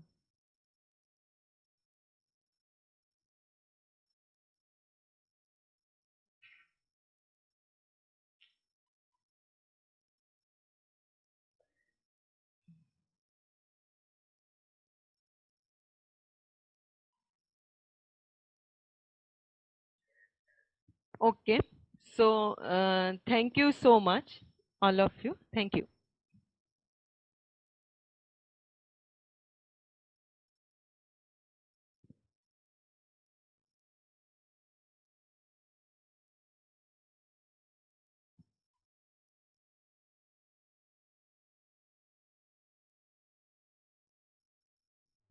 Madam आपने बोला कि ऑल ऑल ओवर इंडिया में ब्रांचेस है आपकी, तो टोटल कितनी ब्रांचेस हैं? आप अनम्यूट करेंगे प्लीज मैम। हेलो। Hello, हाँ, am I audible? Yes yes. हाँ जी, अब बोलिए। आपके टोटल ब्रांचेस कितने हैं? एक्चुअली 30+ सेंटर्स हैं ऑल ओवर इंडिया में। अहमदाबाद में है, बड़ौदा में एक सेंटर है, और मुंबई से मेन है, मतलब हेड ऑफिस हमारा मुंबई में है। वहां से ही ये सब कोर्स जो मैंने बताया आपको वर्चुअल ट्रेनिंग मॉड्यूल का, वो सब वहीं से हमें मिलता है। Guideline, course upgradation, software upgradation, okay, वो सारा वहीं से हमें प्रोवाइड होता है। इवन फैकल्टी ट्रेनिंग्स वो सब भी हमें प्रोवाइड करते हैं हेड ऑफिस से। Fine ma'am. और मैक्सिमम हमने आपके प्रेजेंटेशन में देखा अडोब का मैक्सिमम प्रोडक्ट्स है, तो अडोब के साथ आपका कुछ ऑफिशियल टाई अप या उनके तरफ से आप सर्टिफिकेशंस मिलते हाँ हैं? हाँ सर, हमारा ऑथोराइज ट्रेनिंग इंस्टीट्यूट है, मतलब अडोब के साथ हमारा एसोसिएशन है। और इंडस्ट्री में, मतलब इन the field of multimedia graphics and animation, Adobe का बहुत ही बड़ा रोल है। क्योंकि इसमें से जितने भी मैंने सॉफ्टवेयर के नाम आपको बताए, वो ज्यादातर अडोब के अंडर ही है। मतलब टेक्निकल में बोलूंगी तो हर एक सॉफ्टवेयर दूसरे के सॉफ्टवेयर के साथ इंटरलिंक रहता है। So that is again a very good benefit. जब हम वर्क करते हैं तो वो बहुत अच्छा रहता है, वो इंटरलिंक भी रहता है। फाइन। आपने एक चीज बोली कि बहुत ही इकोनॉमिकल यानी अफोर्डेबल फीस रहती है, तो क्या हाँ रेंज रहती है नॉर्मली?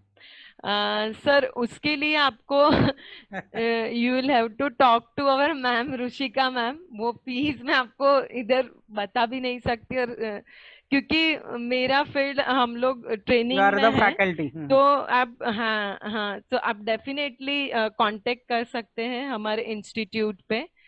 निर्देशिका के थ्रू वैसे भी नंबर वगैरह हैं, तो ड्यूरेशन क्या डेफिनेटली यू रहता है? कैन। ड्यूरेशन है हमारा 3 मंथ से लेके 12 मंथ्स तक के डिफरेंट कोर्सेज रहते हैं।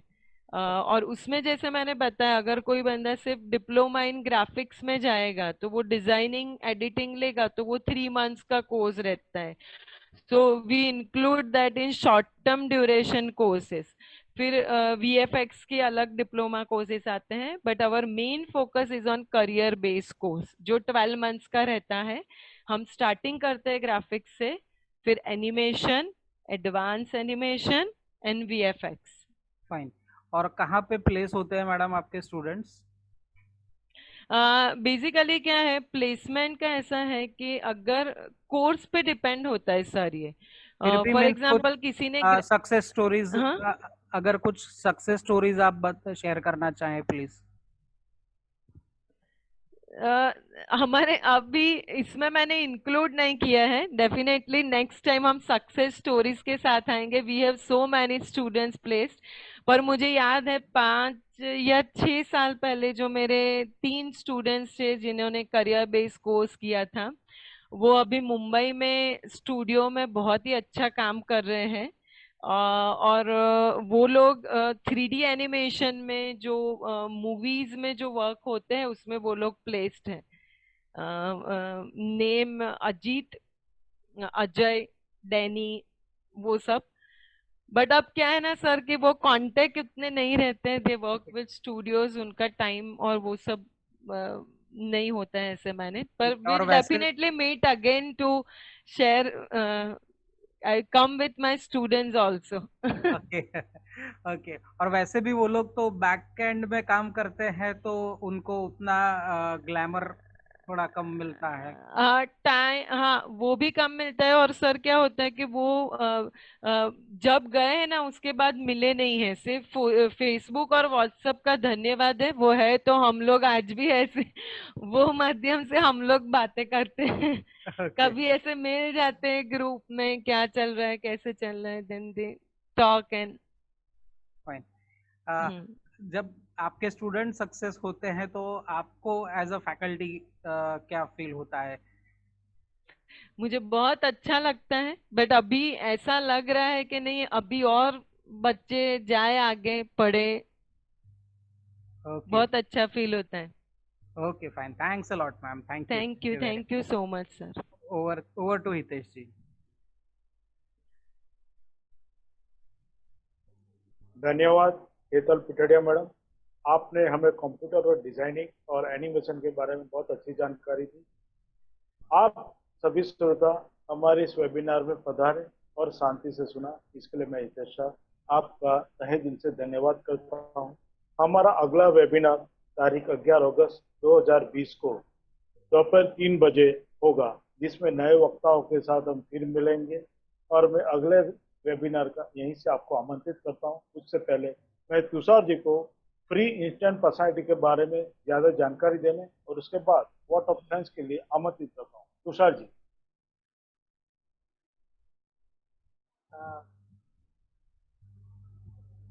Thank thank you Hitesh ji, thank you Hitesh ji. सबसे पहले मैं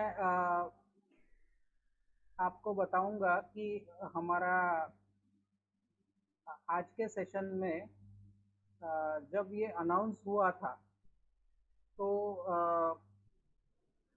हमने ये एक पोस्टर सबको भेजा था कि 500 रुपीज़ का इंस्टेंट पर्सनालिटी टेस्ट आपको फ्री दिया जाएगा जो भी पार्टिसिपेंट्स हैं, और एक सर्टिफिकेट भी पार्टिसिपेशन का दिया जाएगा, तो ये डेफिनेटली दिया जाएगा। अब ये पर्सनालिटी टेस्ट है क्या? तो हर एक बंदे की चार पर्सनालिटी, हर एक व्यक्ति की चार तरह की पर्सनालिटी होती है, उसको हमने बर्ड्स के साथ रिलेट किया है। उसमें अपनी अपनी एक एक खासियत होती है। चैलेंजिंग जो करते हैं ईगल, लीडरशिप क्वालिटीज ज़्यादा होती है। पीकॉक जो है वो आर्टिस्टिक नेचर ज़्यादा होता है, कोलैबोरेटिव नेचर होता है। डव जो है वो डव जो है वो एक्सेप्टिंग नेचर होता है, मिलजुल के टीम में काम करते हैं। और ओल जो होता है वो एक क्वेश्चनिंग, यानी नॉर्मली ऑडिटिंग हुआ या मॉनिटरिंग हुआ, तो इस तरह के काम ये पर्सनालिटीज करती हैं। लेकिन मिक्स मैच भी हो सकता है। तो हमने जो लिंक भेजा है सबको रजिस्ट्रेशन के लिए, तो उसके अंदर 40 क्वेश्चन है। 40 क्वेश्चन के आंसर जब आप दोगे तो आपके आंसर के बेस पे आपकी पर्सनालिटी आपको भेज दी जाएगी, उसका रिजल्ट भेजा जाएगा। तो हो सकता है आपके आंसर्स के आधार पे मल्टीपल पर्सनालिटी भी आ सकती है। तो ये टेस्ट हमने इनिशिएट किया था। तो धन्यवाद सभी का। सबसे पहले हितेश जी का धन्यवाद एंकरिंग इतना अच्छे से करने के लिए। फिर किरीट भाई पंड्या सर और आदर्श विद्यालय और पूरा ग्रुप, उनका अभी केयर सेंटर भी है। तो आपका धन्यवाद सर, आपने बहुत अच्छे से समझाया सबको। इंद्रशील यूनिवर्सिटी से डॉक्टर भारती बेन पंड्या मैडम, और सॉरी भारती बेन दवे मैडम, और Cadila group, Indrashil group University, सभी का धन्यवाद।